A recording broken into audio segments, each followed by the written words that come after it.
Hey guys, it's your girl Aisha, aka Geek XX Chic, and I am back with another reaction to The Gifted. We're on season 1, episode 2, and I actually didn't check the title of the episode, so I'm gonna look at that later.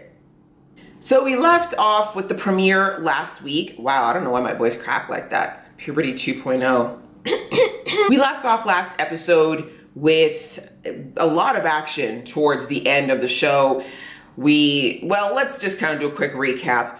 Basically, we were introduced to the Strucker family, where the father is a lawyer who works to put mutants away currently, but then he discovers by an incident that happens at the school where his children go to that both of his children happen to be mutants. So realizing that this is going to, I don't know why my voice keeps cracking, y'all. Realizing that this is going to mean that both of his children are going to be detained, and what's more, by the Sentinel Agency, which apparently is one level, like maybe above what he typically deals with. He and his family basically go on the lam and enlist a handful of mutants to help him. So we ended the episode with Clarice, aka Blink, opening up a portal to what looked to me like the locker she first ran away to in episode 1, but anyways, it was someplace, and Reed got shot, so unfortunately he was not able to go with them. So I've talked enough already. Why don't we jump into this episode, and of course we will chat about it after. Let's go. Boop. Ooh, that is straight down. She gonna cheat? Oh, girl. She lit the flash? Dad, do you see this? Learn. It's none of our business. Really? What is wrong with you? Ooh. Okay. Now she's in trouble. And what your daughter just did, damaging property with a mutant ability, even accidentally, that's a serious crime. Just walk away How? before the situation. Hey, can you wake her up, please? Okay. Look, your dad was gonna help me get my girlfriend out of jail. I want him here just as much as you do, but we cannot do this right now. All right? Back up. Jeez. These all mutants? They gave her a metal toilet? Oh, the collar. Never mind.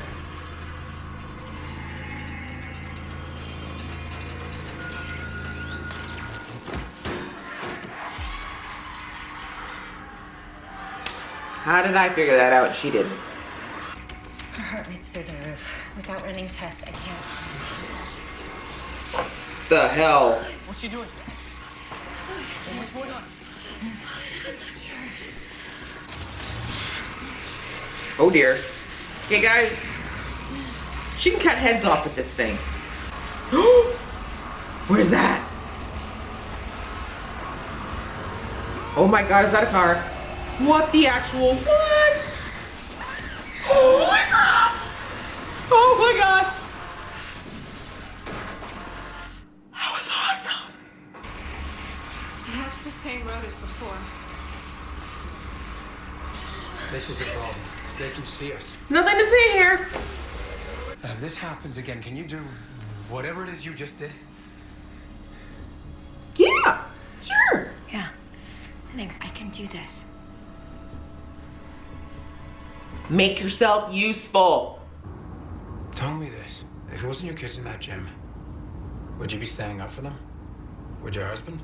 Exactly. Ooh. Social consciousness, fam. Whoa. Why? Keep moving. What kind of weird Orange is the New Black mutant version is this? Ooh. Cool. You need to sign these.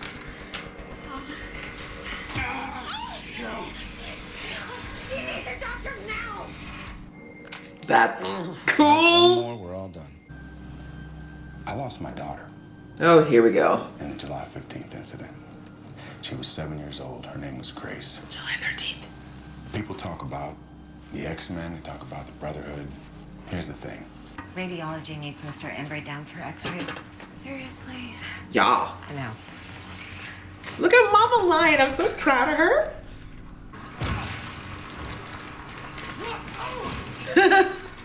Sorry.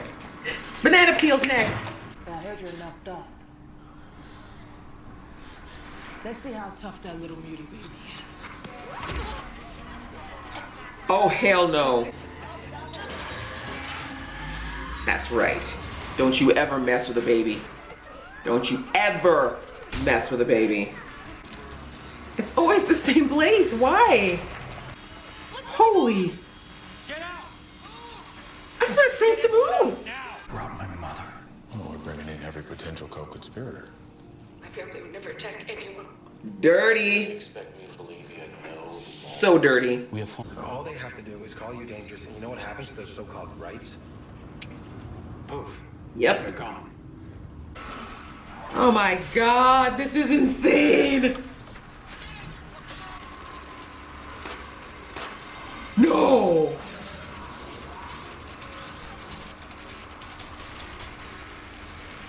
No, she's not gonna. Damn! Come on. A portal to the same road.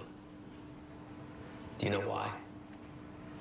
I don't know. I don't remember. I'm sorry. Suspect. So here's what's gonna happen. Ooh. We are gonna make a deal today, but we are gonna do it on my terms. And all of this is gonna be worked out by the lawyer that you bring here right now. Bill Compton in the house, y'all. Boom. I need you to look up whatever files we might have on mutant siblings. Of course, Dr. Campbell. There was an incident in Rio, I believe, in the 60s. What? Give me the name of the head agent on that case. He and I should talk. Why? The plot thickens.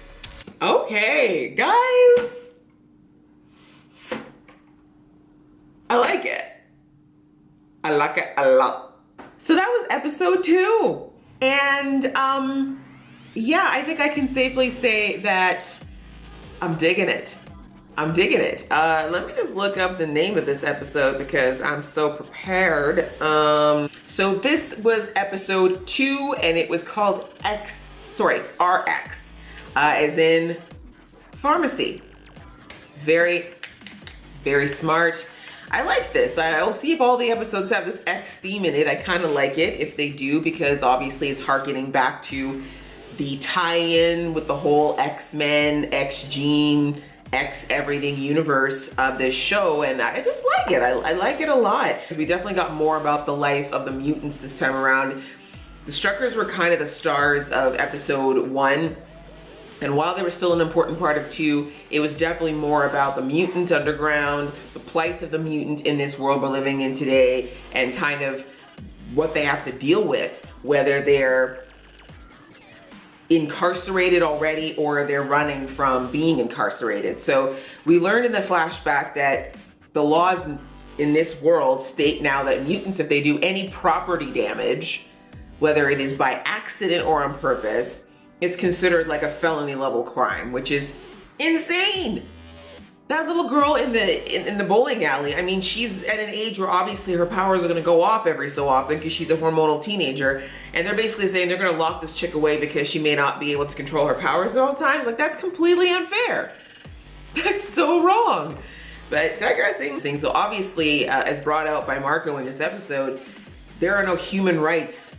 They're basically suspended or completely thrown out altogether when it comes to mutants or mutants who they perceive to be dangerous. I really love that this episode, they used this episode for exposition, obviously, for us, again, to know what's going on in this world, but also for Mama Strucker is kind of like she's the audience, right? She's us, those who are not familiar with this world. So Marco gets to tell her about this world, and she also gets to experience when going to the hospital, you know, the fear that automatically came across everyone's face when they saw that Marco was clearly not human. Again, this show parallels so much of what's going on in certain parts of the world today when it comes to people. And of course, we know there are no mutants in this world, but there definitely are people who are perceived a certain way, whether it's by because of their race or because of their gender or because of their religion or because of other reasons that people tend to put judgments or labels on them. And it's so silly and wrong, but it happens. And the fact that they're using this alternate way to talk about that is very smart. And I really do applaud the writers for taking this very socially conscious issue and putting it in this show in a way that doesn't really point a finger at anyone particularly, but it just does point out some very important themes in human thinking that we should all hopefully take a minute to sit back and make sure that we're not maybe guilty of, because it's something that can happen a lot easier than a lot of us, think. Oh my God, the stuff with Blink and her powers on the blink. You see what I did there? That was crazy. That was insane. And what was cool about that is that beyond the fact that she was opening this portal, which the road I'm sure we'll come back to why it kept opening to the exact same place. And the fact that she started to mutter that I have to get away is gonna come back later on. But I have some theories about Blink. But coming back to that later. But what I love about that is that, so far it seems like Blink's powers are confined to her opening the portals, but from what we saw there, she can actually potentially project those portals or send the energy she uses to open them and potentially use them as a weapon, and a pretty darn scary one, because that thing can literally it destroys matter in some way. So that was insane, and that was so cool. Like, kudos to the effects team. That was awesome. That was so cool. It was so cool. So cool. On the other side of things, Polaris in jail, very interesting, because the first episode we saw that she was put into a cell and it said that it was in a mutant wing. So I thought that where she'd be staying would be nothing but mutants. So I was really surprised, like when that one prisoner spit on her, I was like, okay, wait. I mean, I suppose it's possible to have mutant on mutant hate, but spitting on someone's a very, you gotta really have a hatred for something or someone to spit on them. And I just can't see why one mutant would feel that way towards another. So that gave me pause. And then later on we saw with the collars that there isn't, I guess, a separate wing entirely for the mutants. They actually are in Gen Pop, but these collars are supposed to keep them under control. And the reality is, in prison, there is usually a hierarchy, and Polaris is learning the hard way that she may have to be privy to. Okay, that part with look, there's a lot that I can handle, but the stuff where people knowingly know someone's pregnant and then they try to hurt the unborn child, to me, that stuff gets me riled up. That is just the lowest of the absolute low you can do to someone. I mean, you hate this woman, fine, but her unborn child's done nothing to you, so why? But anyway, I am so glad we had a Magneto moment. This is twice now they've done this, first with the plastic cell, but now if you remember, there's that moment in the first X-Men movie where we have the flashback to Magneto back in the concentration camp, his mom being torn away from him and him using his powers, even though they were still very weak at that point, and pulling those iron bars to try to, keep, his mom from being taken away from him. And we see kind of very similar visualization with Polaris, just summoning all of her strength despite the pain that's being inflicted on her by the collar to just knock the crap out of that had the nerve to attack her unborn child. And I'm so glad she did it. I mean, if there's anything that's worth the pain, that was worth it. The whole stuff with Reed, very interesting to see the tactics that were trying to be employed by our Sentinel agent. I knew he was gonna try to break Reed mentally. I wasn't sure how he was gonna do, because I thought, well, if his whole family is gone, who else could he go with? But of course, bringing in his mom, threatening to put his mom and potentially even his father into jail on false charges. Obviously, that's a heavy burden to bear. But I'm glad that in the end, Reed pulled back, because I mean, we saw in the first episode that Reed can be pretty ruthless when it comes to getting what he wants. And I'm glad that, he kind of let things play out, and then in the end was like, okay, now I know that you're willing to do anything because you've got nothing on me, or at least that if I don't talk, you're screwed. So let's make a deal here, because I obviously don't want my family to go to jail, and I don't want to go to jail, but you can't just take everything and throw me in jail. That's not gonna work. Sadly, I did know that he was gonna agree to giving up the underground, because at this point, he has no love for other mutants, right? And even in his head, I don't think it's even fully you know, unlike his wife who got to live the experience with the mutants, he hasn't done that. For him, I think he still feels like it's those mutants and my kids are different. And I don't even know. I feel like it hasn't fully hit Reed yet that his kids are really mutants and that they need all the protection that all the mutant underground does. But we'll see as the show goes on if we actually get to that point. And we'll also have to see whether or not he really is going to cooperate with this agent. I like that the show brought out that Mama Strucker is a nurse, which thank you, someone in the comments actually mentioned this to me, that she was a nurse, because I missed that in the first episode. But very important to make the non-humans in this show useful in some way, because if they're always either the cause of distress or in the way, then they quickly become characters that people kind of are like, why are you here? Why are we putting screen time on you? So the fact that she's a nurse is obviously a very needed thing for them, if not because one of their mutants get sick or hurt, but we see that when these mutants, some of them, when they're off their game, like it can be detrimental. That is where mutants are obviously more of a threat than your typical human. I mean, a typical human who's sick, the worst you get is maybe some puke on your shoe. These kids, they could potentially take out an entire block, you know, with a fever. So obviously having a nurse and medical care on site is going to be invaluable to them, and that's going to work with her being an integral part of the underground. Overall, this was a great episode again. Like, I like this show. It is, like, the first episode was great. I think this one was better. If they keep going like this is going to be up there with, like, Heroes is one of my favorite shows about superheroes, and that's saying a lot, because first season of Heroes was like amazeballs to me as far as superpower TV. So good work, Gifted. I'm in. I am sold. This is fantastic. Keep up the good work.